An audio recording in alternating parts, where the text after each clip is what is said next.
Hello student, कैसे हैं आप सब लोग। एसएससी जेईई 2023 में अब 6 महीने रह गए हैं। तो जो भी बच्चे अभी डिप्लोमा एंड किए हैं या जो भी बच्चे अभी प्रिपरेशन फेज में आए हैं, उन्हें ये बहुत जानना ज़रूरी है कि किस तरीके से एसएससी जेईई का प्रोसीजर होता है। और सबसे ज़्यादा अट्रैक्ट करती है उसकी पोस्ट, उसका डिपार्टमेंट, उसकी सैलरी। चलिए, सैलरी फिर भी मैं कहूँगा कि कंपैरेटिवली उतना आपको दूसरे के कंपैरेटिवली उतना ज़्यादा अट्रैक्ट नहीं करेगी कि दूसरे डिपार्टमेंट्स के कंपैरेटिवली। बट आपको जो एक चीज़ बहुत ज़्यादा अट्रैक्ट करेगी वो है उसके डिपार्टमेंट और उसमें मिलने वाली फैसिलिटीज़। डिपार्टमेंट ऐसे हैं, उससे ही आपको पता चल जाएगा कि फैसिलिटीज़ यार इसमें क्या मिलती होगी गजब की। ठीक है, क्लियर है इतना सभी को। तो यहाँ पर सबसे पहला प्रोसीजर हम लोग बात करते हैं। सबसे पहले प्रोसीजर पे अगर आए तो सबसे पहले ऑब्वियसली आपको फॉर्म भरना है, फिर प्री एग्जाम होगा, फिर मेंस होगा। याद रखिएगा, प्री होगा, मेंस होगा, फिर डॉक्यूमेंट वेरिफिकेशन और एक छोटा सा हल्का सा मेडिकल एग्जाम होगा आप लोगों का। ठीक है, तो ये कुछ तरीके के 5 प्रोसीजर आपको जानने हैं कि होते हैं। याद रखिए, सैलरी के बारे में, डिपार्टमेंट के बारे में बताऊंगा आपको, और आपको बताऊंगा कि क्या क्या फैसिलिटीज मिलती हैं और कैसे आपको अभी 2023 में प्रोसीड करना है। ये पूरा आपका प्री का पैटर्न है। एसएससी जेईई प्री का ये आपका पूरा पैटर्न है, जिसमें आपको रीजनिंग करनी है 50 नंबर की, जनरल अवेयरनेस करना है 50 नंबर का, और आप टेक्निकल ब्रांच जो भी है, चाहे सिविल हो या इलेक्ट्रिकल हो या मैकेनिकल हो, वो आएगा आपका 100 नंबर का। और इतने ही क्वेश्चंस आएंगे जितने नंबर के आपके क्वेश्चंस यहाँ पर हैं। मतलब 50 क्वेश्चन आएंगे तो 50 मार्क्स का पेपर है, मतलब 50 मार्क्स रहेगा। और 50 का जीएस है तो 50 क्वेश्चन आएंगे। 100 मार्क्स की टेक्निकल है तो 100 ही क्वेश्चन आएंगे। तो इस तरीके से देखा जाए, टोटल देखा जाए तो आपके 200 मार्क्स का ये पेपर बन जाता है, जो कि 2 घंटे में करना है।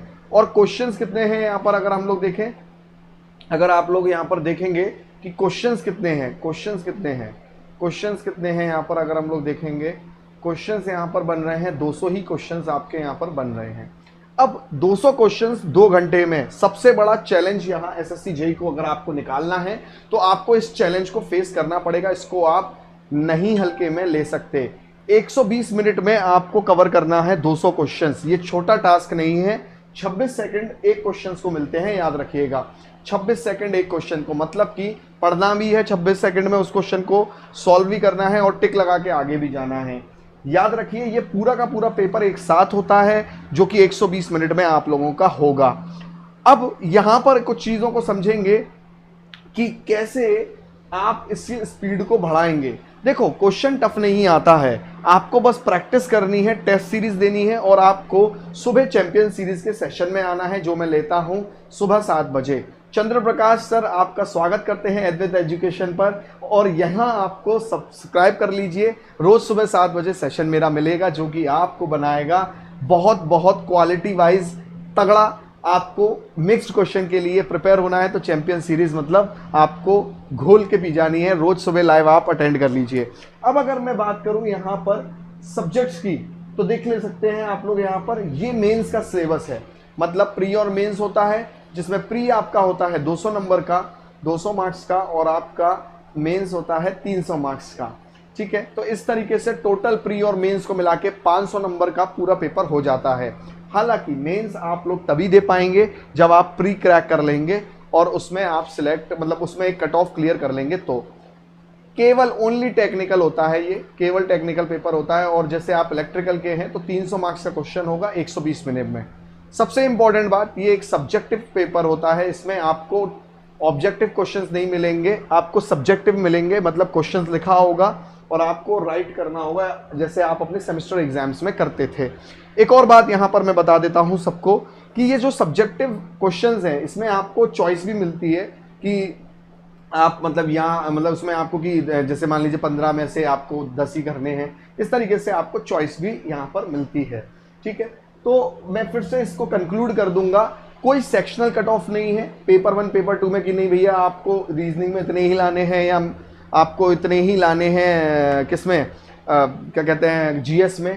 ठीक है, ओवरऑल कट ऑफ है एसएससी जेईई एग्जाम की। पेपर 1 की कट ऑफ 200 मार्क्स से निकलेगी, मतलब प्री की कट ऑफ 200 मार्क्स से निकलेगी, और पेपर 2 की 300 मार्क्स से निकलेगी, याद रखना। ठीक है ना। जो फाइनल कट ऑफ बनेगी वो हमेशा कितने नंबर आपके आए 500 मार्क्स में से, उससे बनेगी, याद रखना। तो फाइनल कट ऑफ लास्ट में आपकी 500 मार्क्स से बनती है और कितनी आपकी सीट्स होती हैं उस ईयर में, वो चीज़ आपकी बताती है। क्या क्या चीज़ हम लोग इसमें कैसे आगे प्रोसीड करेंगे। यहाँ आपका जैसे सबसे पहले तो आपको सिलेबस के थ्रू जाना चाहिए। याद रखिए, सबसे पहले आपको सिलेबस क्लियर होना चाहिए, अपना टेक्निकल सिलेबस क्या है। ठीक है, सिलेबस पे हम लोग किसी और दिन बात करेंगे। आपको प्रीवियस ईयर पेपर की स्ट्रेटजी अपनानी है। पहले आप देखिए कि प्रीवियस ईयर में कौन कौन से एरियाज से ज़्यादा क्वेश्चन पूछे हैं, कैसे पूछते हैं।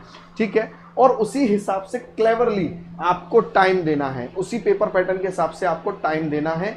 याद रखिए, मॉक टेस्ट फिर उसके बाद आपको प्रिपेयर करने हैं और फिर आपको अपनी टाइमिंग पर बहुत काम करना है। मैंने आपको पहले ही बोला, अगर आपको एसएससी जेईई निकालना है तो आपको अपनी स्पीड पे बहुत ज़्यादा काम करना पड़ेगा, क्योंकि 26 सेकंड में एक क्वेश्चन आपको लगभग अलॉटेड होता है, क्योंकि आपको 200 क्वेश्चंस आपको 2 घंटे में कंप्लीट करने पड़ते हैं। और फिर आपको सीखना है अपनी गलतियों से। ठीक है, आपको अपनी गलतियों से यहाँ पर सीखना रहेगा।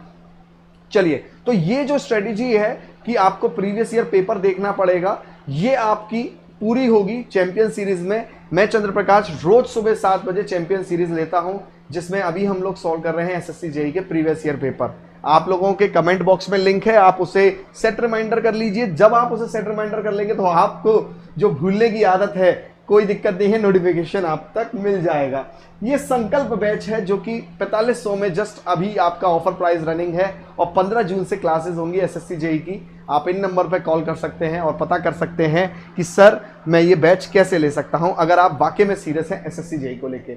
चलिए टॉपिक पे आते हैं। अब हम अपने डिपार्टमेंट्स पे देखते हैं कि डिपार्टमेंट क्या क्या होते हैं। सिविल की बात करें तो सीपीडब्ल्यूडी, सीडब्ल्यूसी, सबके फुल फॉर्म भी बताऊंगा। MES, department of post, quality serving and contract, BRO, Farakka barrage, central water research station, NTRO, ये सारे डिपार्टमेंट सिविल से जुड़े हुए डिपार्टमेंट्स हैं।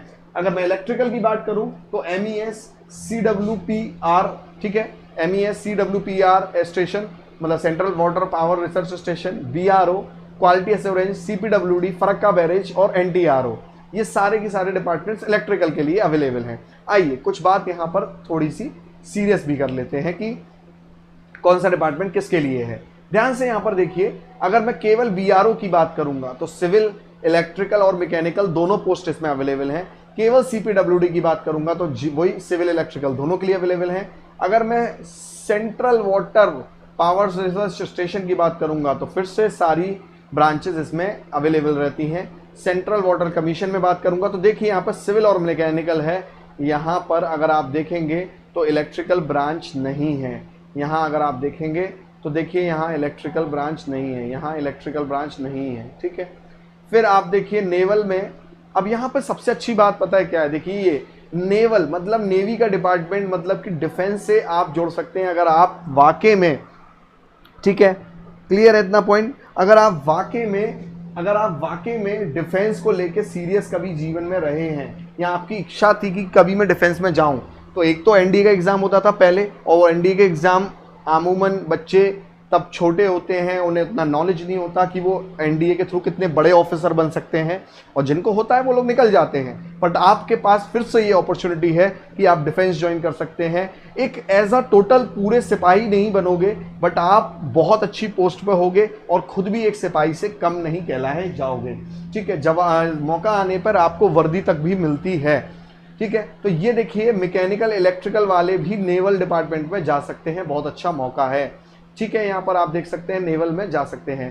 फिर आपका फरक्का बैरेज में सिविल इलेक्ट्रिकल वालों की पोस्ट रहती है और आप आराम से इसमें जा सकते हैं। ठीक है, तो यहाँ आप देख सकते हैं फरक्का बैरेज में मैकेनिकल वालों के लिए भी रहती है। एमईएस फिर से एक और डिफेंस डिपार्टमेंट यहाँ पर जुड़ा हुआ है, मिलिट्री इंजीनियरिंग सर्विसेज। ये डिपार्टमेंट आपके जितने भी होते हैं, क्या कहते हैं, आपके जो मिलिट्री से जुड़े हुए इक्विपमेंट्स होते हैं, जितने भी इलेक्ट्रिकल इक्विपमेंट या इलेक्ट्रॉनिक्स इक्विपमेंट, उन सब को सही करने वाला जो डिपार्टमेंट है वो यही है। आप यहाँ पर इंजीनियर बनोगे। ठीक है, तो ये सिविल, इलेक्ट्रिकल, मैकेनिकल सब लोग यहाँ पर जुड़ सकते हैं। और एनटीआरओ में सिविल, इलेक्ट्रिकल, मैकेनिकल आप यहाँ जुड़ सकते हो, नेशनल टेक्निकल रिसर्च ऑर्गेनाइजेशन में। अब बताइए मेरे को, कोई भी डिपार्टमेंट में आपको कंफ्यूजन रह नहीं गई होगी। चलिए अब इनके वर्क कल्चर और लोकेशन के बारे में समझते हैं कि डिपार्टमेंट में किस तरीके का वर्क कल्चर होता है और लोकेशन होती है। MES डिपार्टमेंट में बच्चे नियर आर्मी लोकेशंस होते हैं। देखो आर्मी की लोकेशंस के नियर होता है ये, और ऐसा कंप्लीटली भी नहीं है। मैं आपको सही बात बताऊं, मैं पर्सनली आगरा से बिलोंग करता हूं, तो मथुरा में एक MES है और वहां पर अच्छे खासे काफ़ी इंजीनियर्स काम करते हैं जो SSC JEE के थ्रू रिक्रूटेड हैं। मेरी उनसे पर्सनल लेवल पे भी बात हुई है, बताते हैं कि बहुत अच्छा डिपार्टमेंट है। बट हाँ, मेजरली लोकेशंस मतलब ऐसी रहती हैं जहां पर आर्मी के बेस कैंप होने चाहिए, ठीक है। और आप सुविधा देखिए क्या नहीं मिलती आर्मी, एक मिलिट्री वाले को सुविधा क्या नहीं मिलती। मिलिट्री की फैसिलिटी होती है, ठीक है, स्विमिंग पूल होता है, जिम होती है, स्कूल्स होती हैं, सब तो अवेलेबल रहता है। और बहुत ज़्यादा फैसिलिटीज़ के साथ साथ एक जो रुतबा है वो कहाँ ले जाओगे आप, उस रुतबे को कहाँ ले जाओगे जो एक मिलिट्री वाले को नसीब होता है, और होना भी चाहिए क्योंकि उनका काम ही कुछ इस तरीके का है। तो आप एक अगर वर्दी से प्यार करते हैं, डिफेंस से प्यार करते हैं, एक भारत देश के लिए अगर आप काम करना चाहते हैं, तो डेफिनेटली टेक्निकल एजुकेशन होने के बावजूद, डिप्लोमा होने के बावजूद, बीटेक होने के बावजूद भी आप मिलिट्री इंजीनियरिंग सर्विसेज ज्वाइन कर सकते हैं, जो कि SSC JEE के द्वारा आपको मिलेगा, ठीक है।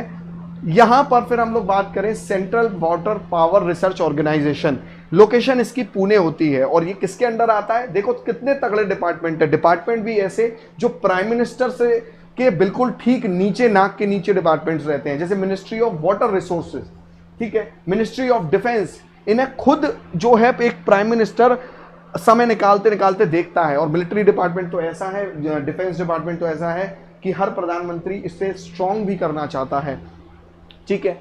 रिसर्च ओरिएंटेड जॉब होती है सेंट्रल पावर रिसर्च ऑर्गेनाइजेशन के अंदर, आप रिसर्च के बारे में यहां पर जान सकते हैं। BRO बॉर्डर रोड ऑर्गेनाइजेशन, अब यहां पर आप कभी जाइएगा जम्मू कश्मीर घूमने, या आप ऐसी जगह जाएंगे जहां पर बॉर्डर है इंडिया के, ठीक है, जैसे नागालैंड, नॉर्थ ईस्ट स्टेट, यहां पर आपकी जॉब प्रोफाइल रहती है। और मोस्टली जो रोड बनती है बॉर्डरों की, वो यहाँ पर बच्चों की रिक्वायरमेंट यहाँ पर होती है। देखो लोकेशंस बहुत अच्छी होती हैं, बट रिमोट लोकेशंस होती है, मतलब अच्छी इन द सेंस लोग छुट्टियां मनाने जाते हैं ऐसी लोकेशंस पे, है ना। बॉर्डरों के पास में ठंडा होता है इलाका, नागालैंड, नॉर्थ ईस्ट के पास में जम्मू कश्मीर। तो बट क्या है कि हाँ, क्योंकि जब आपको रहना पड़ता है तो थोड़ा सा इंसान इस चीज़ को सोचता है, कटता है कभी कभी। बट हाँ, फिर से वही चीज़, एक डिफेंस की ही ऑर्गेनाइजेशन का ये डिपार्टमेंट है, जो बॉर्डरों पर रोड बनेगी वो आपके अंडर बनेगी, गर्व से आप इस बात को कह सकते हैं। डिपार्टमेंट ऑफ क्वालिटी एश्योरेंस, ये डिपार्टमेंट भी नेवल डिपार्टमेंट के अंदर आता है, मिनिस्ट्री ऑफ डिफेंस के अंदर आता है, याद रखिएगा।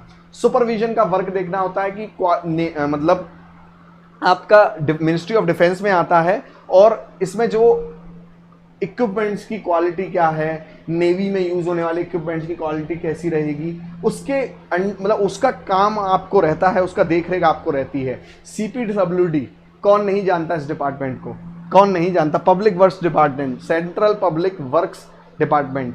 और इस डिपार्टमेंट को लोग सबसे ज़्यादा तो ऐसे जानते हैं CPWD को कि यार ये तो सबसे ज़्यादा खाने वाला डिपार्टमेंट है, मतलब ऊपर का जो इनकम है वो सबसे ज़्यादा यहीं से होगी। लोग मरते हैं ऐसे डिपार्टमेंट के लिए, याद रखिए, मरते हैं।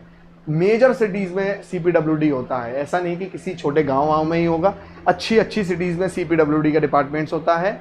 और याद रखिए वही काम है एस्टिमेशन कॉस्टिंग का, पूरा आपको देख रेख करनी है कि CPWD के अंदर। देखो एक शहर की जो सुंदरता बढ़ती है वो किस में, PWD डिपार्टमेंट के अंदर ही बढ़ती है, कि कहाँ पे कौन सा काम होना है, कहाँ पे कौन सा प्रोजेक्ट काम करना है, किसको प्रोजेक्ट देना है, किसको ठेका देना है, किसको रोड का ठेका देना है, किसको सड़क की सफाई का ठेका देना है, ये सब चीज़ें CPWD डिपार्टमेंट के अंदर आती हैं। फरक्का बैरेज, ये वेस्ट बंगाल में है, और याद रखिए ये बैरेज पर आपकी जॉब है, ये ट्रांसफरेबल जॉब नहीं है। एक सबसे अच्छी बात है कि नॉन ट्रांसफरेबल जॉब है, इसमें ट्रांसफर नहीं हो सकता आपका, एक ही जगह बैरेज पर ही जिंदगी भर पोस्टिंग रहेगी। अगर आप शांति सुकून से जॉब करना चाहते हैं तो फरक्का बैरेज डिपार्टमेंट चुन लीजिएगा, कोई भी ट्रांसफर आपका यहाँ पर नहीं होगा, याद रखिए, ठीक है। बट और सबसे बड़ी चीज़ पता बस क्या है, इसमें नंबर ऑफ वैकेंसीज कम है। वेस्ट बंगाल में ये बैरेज है और यहाँ पर आपकी जॉब रहेगी। NTRO डिपार्टमेंट की बात करें, नेशनल टेक्निकल रिसर्च ऑर्गेनाइजेशन, ठीक है, ये रिसर्च वर्क को बढ़ावा देता है इंडिया में, है ना। और लोकेशन इसकी होती है जहां पर इंटेलिजेंस एजेंसीज लोकेटेड होती हैं। सोचो इंटेलिजेंस एजेंसीज, मतलब आप सीधा डिफेंस में वर्क कर रहे हो, जासूसों के साथ में वर्क करोगे, कितने टॉप रैंकर ऑफिसर्स आपके आपके इर्द गिर्द होंगे। ये एक छोटी मोटी बात नहीं होती है, आप नेशनल लेवल के पर्सनैलिटी जाके बनोगे सीधे सीधे, कोई काम नहीं रुकेगा। और अंत में मनी भाई, मनी भाई मतलब सैलरी। तो हर इंसान मनी भाई के लिए काम कर रहा है, कितनी सैलरी हमें इन हैंड मिलेगी। बच्चे सैलरी इन डिपार्टमेंट में एक अलग बात है, और इन डिपार्टमेंट का रुतबा प्लस इन डिपार्टमेंट्स की आपकी फैसिलिटीज़ वो सबसे ऊपर होती है, याद रखना। सैलरी रखी रह जाती है, इतनी फैसिलिटीज़ आपको मिलती हैं। तो इन हैंड सैलरी जो लगभग आपको मिल जाती है वो लगभग 40 तक आपको मिल जाती है, याद रखिएगा। 40 तक, 40 से 45 आपको लगभग मिल जाती है, याद रखेंगे, ठीक है ना। 40 से 45 आप लोगों को मिल जाती है इन हैंड सैलरी, ठीक है। इन हैंड सैलरी 40 से 45 आपको मिल जाती है, ठीक है। सबकी देखेंगे तो आप 40 से 45 मैक्स टू मैक्स आप इन्हें मान के चलिएगा कि 40 से 45 आपको मिल जाती है, ठीक है। अमूमन मेरी जो बात हुई है ये मैं वो बात बता रहा हूँ। यहाँ पर आपका 33 लिखा है, यहाँ पर 37 लिखा है, उसको छोड़ दीजिए। लगभग 40 से 45 के बीच आपको नई ज्वाइनिंग को मिल जाती है सैलरी, ठीक है। तो चलिए बच्चों, यहाँ पर हम लोगों ने देखा पूरा का पूरा सैलरी के बारे में, डिपार्टमेंट्स के बारे में बहुत विस्तार से देखा। हमने देखा पेपर का पैटर्न क्या है। मुलाकात करते हैं नेक्स्ट वीडियो में। चैंपियन सीरीज़ को ज्वाइन करना मत भूलना सुबह 7 बजे, और टेलीग्राम लिंक ज्वाइन कर लो ताकि कोई भी नया अपडेट आएगा आपको तुरंत मिलेगा। Thank you and have a nice day. Chandraprakash sir की तरफ से आप सभी लोगों को अपने फ्यूचर के लिए काफ़ी हार्दिक शुभकामनाएं। जानकारी अच्छी लगी हो तो कमेंट ज़रूर करिएगा और साथ में ही शेयर भी करिएगा। थैंक